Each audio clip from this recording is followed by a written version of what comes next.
हम कार्डियो के सारे मरीजों के सर के पास गाय का घी का दीपक ही जलाते हैं, उनको कार्डियो से मुक्ति के लिए, कार्डियो प्रॉब्लम से मुक्ति के लिए, हार्ट के प्रॉब्लम से मुक्ति के लिए। ये गाय कर सकती है। और दूसरे किसी भी जीव, भैंस है, बकरी है, जर्सी है, हॉलिस्टियन है, फ्रीजियन है, क्रॉस है, किसी भी जीव के दूध से बना हुआ मलाई, बटर, ऑयल ये काम नहीं कर सकता। मात्र भारतीय गौवंश के गाय में ये प्रॉपर्टीज है जो होता है। तो वायु का शुद्धिकरण का इतना बड़ा जो है एक रिसाइकल्स प्रोसेस प्रकृति ने हमें दिया है, उसके तरफ तो हम देख नहीं रहे हैं। और वायु प्रदूषण के लिए पता नहीं कितने कितने बजट निकाल देते, कितनी परियोजना निकाल देते हैं। अरे जितना परियोजना में पैसा खर्चा करते हो ना, एक परियोजना के पैसे से पूरे भारत का गौवंश का संरक्षण हो सकता है। इतनी बड़ी बड़ी परियोजनाएं होती है। तो वायु प्रदूषण कुछ नहीं कर सकते, लेकिन गाय सब कुछ कर सकती है।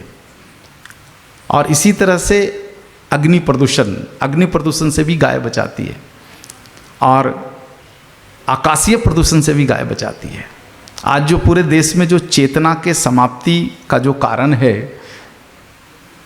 ये आकाशीय तत्वों के प्रदूषण के कारण है। चेतना समाप्ति मतलब अपराध है, व्यक्ति का अपराधी हो जाना, उसकी चेतना का मरना है। तो आप देखो, जहां अभी तक आपने पता नहीं भारत को किस दृष्टिकोण से देखा है, वर्तमान भारत को, लेकिन मेरी जो दृष्टि है भारत को देखने की, उसमें मैं देखता हूं कि कौन से क्षेत्र में, कौन से शहर में कितना ज़्यादा अपराध हो रहा है और वहाँ गाय की संख्या कितनी है। ये जब आंकड़े निकाल करके देखता हूँ तो स्पष्ट ये आंकड़े आते हैं कि जिन जिन क्षेत्रों में गौवंश की अधिकता है, उन क्षेत्रों में अपराध कम है। ये आंकड़े आप भी निकाल के देख सकते हो। जहां गौवंश की अधिकता है वहां अपराध कम है, और जहां गौवंश बिल्कुल नहीं है वहां अपराध असीमित है। यह आकाशीय तत्वों के कारण है। आकाशीय तत्वों का संतुलन गौवंश से होता है, गौवंश के रंभाने से होता है, गौवंश के गव्यों में मंथन की क्रिया से उत्पन्न ध्वनि तरंगों से होती है। तो गौवंश होगा तो आपके ऊपर का आकाश संतुलित होगा, और आपके सर के ऊपर का आकाश संतुलित है तो उस आकाश के नीचे रहने वाले सारे जीव जगत के मन का संतुलन बना रहेगा। चेतना ऊंची रहेगी, उसमें करुणा, दया, वात्सल्य का भाव ऊंचा रहेगा। और ये चीज़ें खत्म हो गई तो मनुष्य के मन से ये सारी प्रॉपर्टीज बाहर निकल जाएगी। दुनिया का सबसे क्रिमिनल देश का नाम बता सकते हो? क्रिमिनल का मतलब जहां सबसे ज़्यादा क्राइम होता है।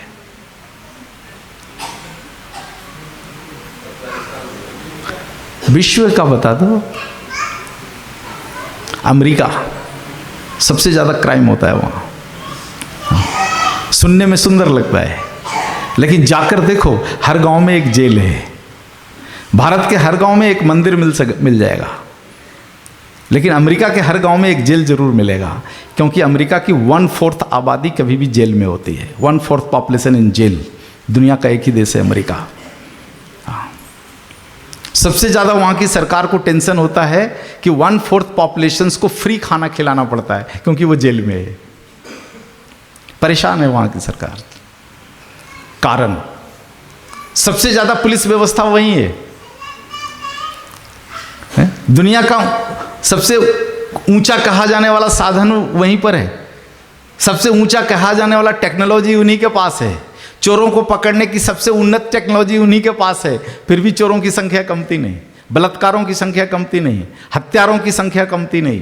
कारण अमेरिका के वायुमंडल में कभी भी 2.5 लाख एरोप्लेन उड़ते रहते हैं। ये 2.5 लाख एरोप्लेन से उत्पन्न जो आर्टिफिशियल साउंड फ्रीक्वेंसी है, कृत्रिम ध्वनि तरंगे, वहाँ के आकाशीय तत्व को विकृत कर दिया है। और उसी विकृति का परिणाम है कि वहाँ जब कोई बच्चा पैदा होता है तो वह अपराध बोध के साथ पैदा होता है। यदि उसको न्यूट्रलाइज करना है अमेरिका को, एक ही साधन है, भारतीय गौवंश की अमेरिका में स्थापना। कोई दूसरा रास्ता नहीं है। आप भारत से जोड़कर देख लो, भारत के जिन जिन प्रदेशों में, उतना छोड़ दो, आप पूरे अपने प्रदेश छत्तीसगढ़ को देख लो कि आपके छत्तीसगढ़ के जिस जिला में गौवंश की संख्या ज़्यादा है उस जिला में अपराध का प्रमाण कम होगा। मैंने आंकड़े नहीं इकट्ठे किए हैं यहाँ का, लेकिन होगा, क्योंकि कई राज्यों के आंकड़े हमारे पास हैं जिसमें हमने देखा है जिन शहरों में गौवंश है उन शहरों में अपराध दर कम है। हाँ। तो यदि समाज को अपराध मुक्त बनाना है, राष्ट्र को अपराध मुक्त बनाना है, अपने बच्चों को अपराध मुक्त बनाना है, तो गौवंश के सिवाय कोई रास्ता नहीं है। कोई स्कूल और कॉलेज नहीं बना सकता, लेकिन हमारी गृहस्थी में रहते हुए गौवंश ये सारा परिवर्तन कर सकती है। तो हमारा जो शरीर है, पंच महाभूतीय शरीर, यानी 5 कंपाउंड एलिमेंट से बना हुआ शरीर, भूमि जल अग्नि वायु आकाश, इन 5 तत्वों का शुद्धिकरण मात्र गौवंश करती है।